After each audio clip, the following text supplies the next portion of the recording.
তো আমি শিলপাটায় মশলা বাটবো, তাই মশলা নিয়ে নিয়েছি। এখানে কিছুটা আদা নিয়েছি, রসুন আর শুকনো ঝাল। তো এই মশলাটা আমি কচু শাকের জন্য বাটবো, আর তার সাথে আরেকটাও দিব মশলা, সেটা দেখতে থাকুন। এই তো দেখুন, আমি এখানে জাউন নিয়ে নিয়েছি কচু শাকে দেওয়ার জন্য। আসলে এটা দিয়ে মশলাটা বেটে কচু শাক কিন্তু অনেক টেস্ট লাগে। আমরা এভাবেই খাই। তো কেমন করে খান অবশ্যই বলবেন। এই তো আমার মশলাটা বাটা হয়ে গেছে। আসসালামু আলাইকুম সবাইকে, সবাই কেমন আছেন? এই তো আমি কচু শাকের মশলা বেটে নিয়েছি।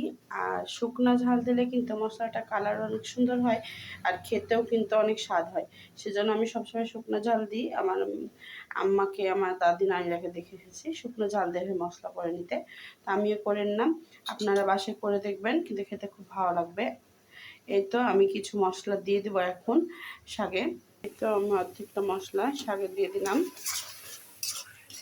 আর বাকিটা আমি তেলে দেওয়ার সময় দেব। এটাকে ভালো করে মিক্স করে নিতে হবে। এই তো আমি বাকি মশলাটা দিয়ে কিন্তু একটু ভালো করে ভেজে নিলাম। এখন এই যে শাকটা দিয়ে দেবো। এই যে শাকটা ভেজের মধ্যে দিয়ে দিলাম। আমরা কিন্তু কচু শাক এভাবে রান্না করি। আপনারা কি কেমন করে রান্না করেন অবশ্যই কমেন্টে জানাবেন। আর এভাবে একবার ট্রাই করে দেখবেন, খেতে কিন্তু অনেক মজা।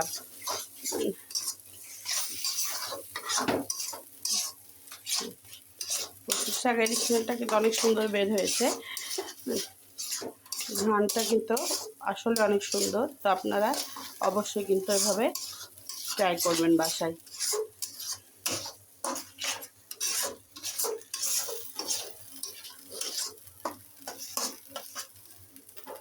দেখুন শাকের কালারটা কিন্তু অনেক সুন্দর হয়েছে, তাই না?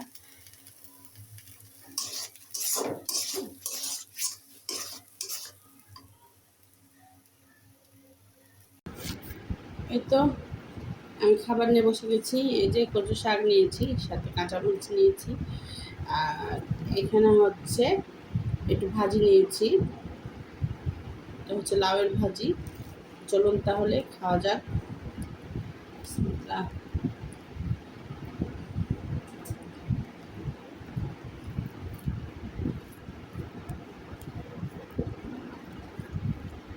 এই শাক কিন্তু অনেক উপকারী,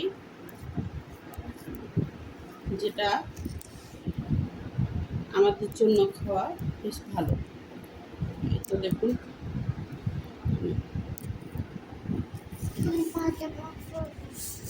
শাক নিয়ে নিয়েছি।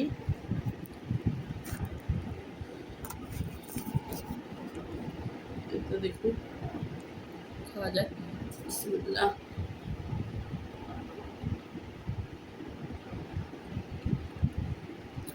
সত্যি অনেক মজা হয়েছে। না খেলে বুঝতে পারবেন না।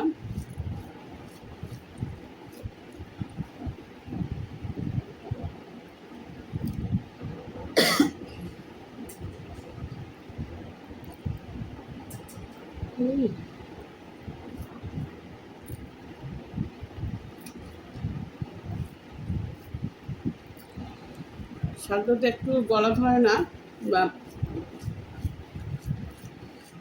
অনেক টেস্ট শাকটা।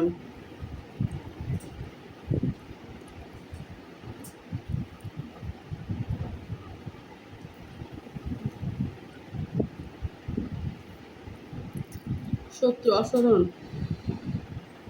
আপনারা এভাবে রান্না করে খেয়ে দেখবেন, সত্যি কিন্তু খুব ভালো লাগবে।